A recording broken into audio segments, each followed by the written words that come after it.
Hey guys, welcome back to the channel. This is how to full screen in VLC Media Player. So guys, first thing that you will do is of course open up the VLC application into your desktop.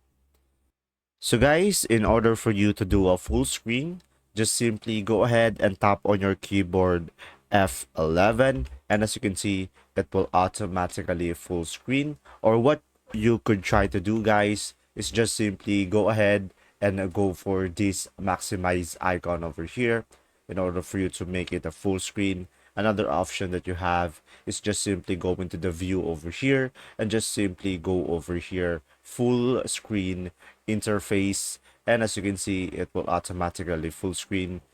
And that's simply about it. I hope this video helped you understand more about VLC Media Player. And guys, if you have any question, just simply comment down below and I'll try my best to answer your question. And thanks for watching. See ya.